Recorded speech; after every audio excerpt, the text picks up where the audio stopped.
Assalamualaikum warahmatullahi wabarakatuh.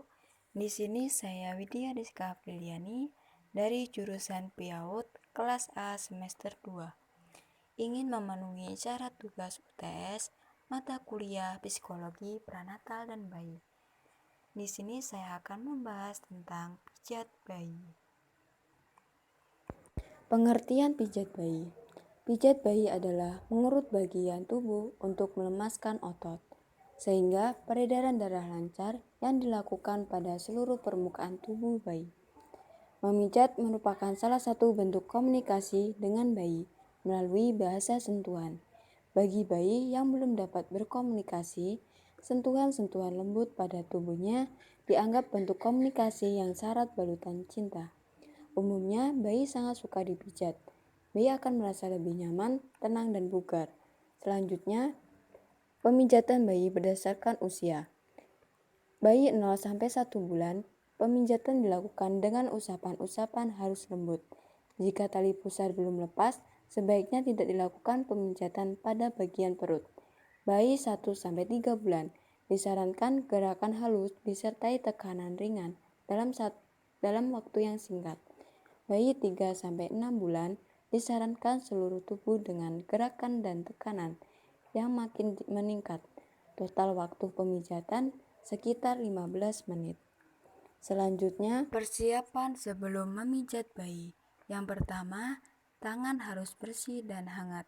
Yang kedua, hindari goresan pada kulit bayi akibat kuku atau perhiasan. Yang ketiga, ruang hangat dan tidak pengap. Yang keempat, bayi sudah selesai makan beberapa waktu sebelumnya dan tidak sedang lapar.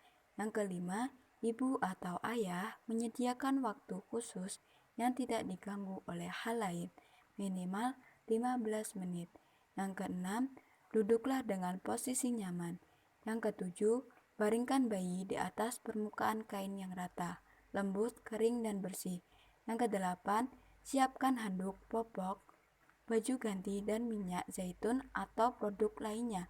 Yang kesembilan, mintalah izin pada bayi sebelum melakukan pemijatan dengan membelai wajah atau kepalanya sambil mengajak berbicara.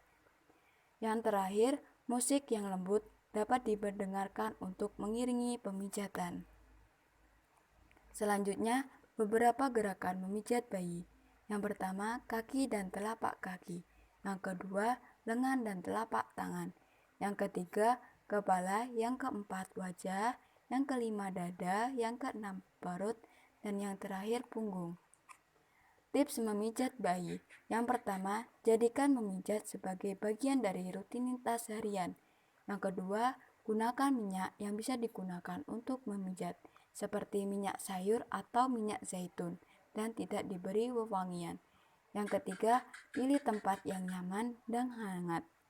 Yang keempat, perhatikan isyarat bayi dan berikan respon yang sesuai. Yang kelima, lakukan dengan lembut. Selanjutnya, tips memberi pijatan untuk bayi yang sakit perut.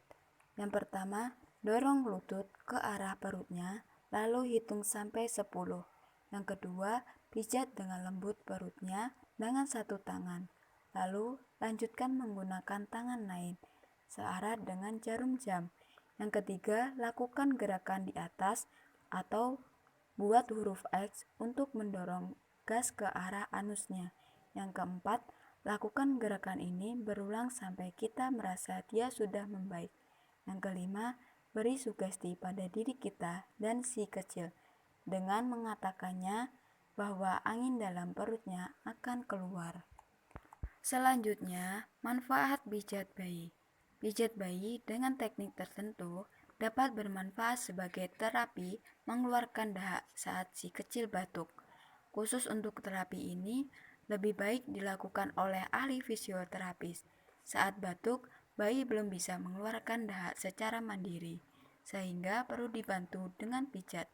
Pijat seperti ini biasa disebut pijat tepuk, yang tujuan utamanya adalah membantu mengeluarkan dahak. Pijat bayi dapat merangsang saraf vagus, yaitu saraf yang berfungsi meningkatkan daya peristalis atau gelombang kontraksi berirama di perut dan usus yang menggerakkan makanan melewati saluran pencerna. Selanjutnya, manfaat pijat bayi untuk menstimulasi panca indera bayi.